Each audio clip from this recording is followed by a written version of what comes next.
सनोज कुमार जी बिहार से। राधे राधे। गुरुदेव आपके चरणों में कोटि कोटि प्रणाम। गुरुवर, मनुष्य तन पुण्य और पाप दोनों मिश्रित से मिला है। कभी सुख कभी दुख आता। गुरुदेव आप कहते हैं कि कृष्णाय वासुदेव वाला मंत्र का उच्चारण करो, कितने भी बड़ा समस्या हो खत्म हो जाए। गुरुदेव। बच्चा, समस्या खत्म का मतलब है समस्या से लड़ने की सामर्थ्य आना। अगर भजन बल से हम इन समस्याओं को खत्म करने की बात कहें तो जिनका हम भजन करते हैं, जब भगवान वो अवतार लिए हैं तो सुबह राज तिलक होना था, 14 वर्ष का वनवास, पूरी अयोध्या समस्या में हो गई। 14 वर्ष तक भगवान के वियोग में तड़पे। दशरथ जी का पधारना, माता कौशल्या का वैधव्य होना, इसका दुखद स्वरूप संसार का है। हमारे अंदर ऐसा विवेक जागृत हो कि हम उसको सहकर निकल जाएं। जो जैसे छोटे बच्चे को कोई औषधि देनी होती है तो उसे मीठे में दिया जाता है, बर्फी में अंदर औषधि करके कहते हैं। वस्तुतः बर्फी नहीं खवा रहे, औषधि खवा रहे हैं। इस संसार का राग नष्ट हो जाना ही समस्त मंत्रों का, समस्त शास्त्रों का है। राग रहित होकर बर्ताव करना, दुख सुख को समान भाव से सह जाना, अपने स्वरूप का या अपने भगवान का ज्ञान हो जाना। ये जैसे नौका और तैराक सब हम एकत्रित कर दिए, पर सोने वाला अपने को देख रहा है सपने में कि हम समुद्र में डूब रहे हैं। अब हम क्या उपाय कर सकते हैं, बोलो? नौका भी ले आए हैं, तैराक भी खड़े कर दिए, क्या हम उसको बचा सकते हैं? जो स्वप्न में समुद्र में डूब रहा है, क्या हम बाहरी नौका से या मंत्रानुष्ठान में बैठ जाएं? एक उपाय केवल है, उसको जगा दिया जाए, और जहां वो जगेगा तो सब मिथ्या था ऐसा अनुभव हो जाए, वही हंसने लगेगा।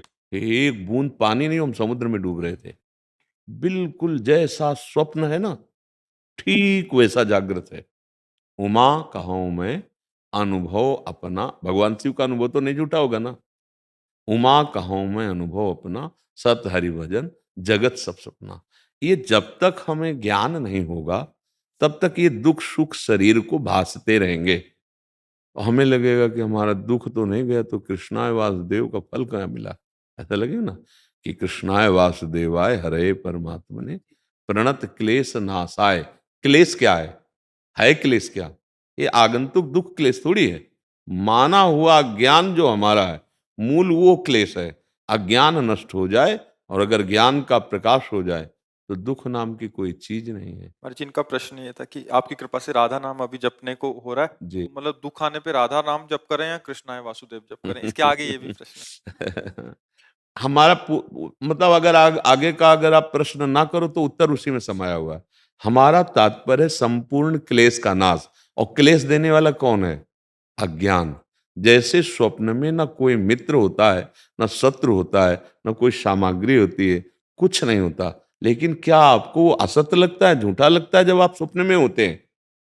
स्वप्न में जब होते हैं तब झूठा थोड़ी लगता है, ये जागने पर लगता है। तो आपको सत्य कह रहे हैं, शास्त्र कह रहे हैं, महापुरुषों ने देखा है, अनुभव किया है।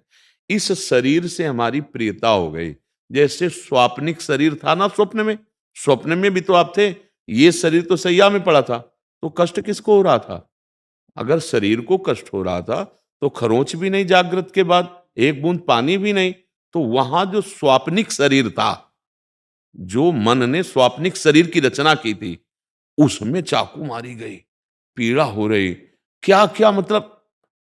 और कोई खरोंच भी नहीं है स्थूल शरीर को, बिल्कुल ऐसे ही स्थूल जागृत अवस्था का। हमारा अज्ञान इतना इस शरीर में हो गया कि ये मैं हूं, और ये मैं नहीं है, ये शरीर मैं नहीं है। स्वप्न में देखो, इस शरीर से मैं छूट गया था कि नहीं? आपको याद था कि स्वप्न में मैं एक शरीर को छोड़ के लेटा हुआ हूं, ये मैं स्वप्न देख रहा हूं? नहीं, स्वप्न ही में देखोगे कि मैं जग गया हूं। स्वप्न में एक स्वप्न कि मैं जग गया हूं। भैया, जब तक भजन के द्वारा अज्ञान का नाश नहीं होता तब तक दुख का मिटा पाना असंभव है। एक दुख मिटेगा थोड़ी देर के लिए, मानो जैसे कर्म आया है, अशुभ कर्म आया, आप भजन कर रहे हो और आपने भजन बल से उसे मिटा दिया, तो क्या आप दुख रहित हो जाओगे क्या? नहीं, दूसरा आने वाला है। ये तो मतलब ऐसा क्रम लगा हुआ है दुख सुख का, जब तक पीछे का स्टॉक भस्म नहीं होगा, आगे सुधार नहीं होगा, तब तक ये क्रम चलता रहेगा।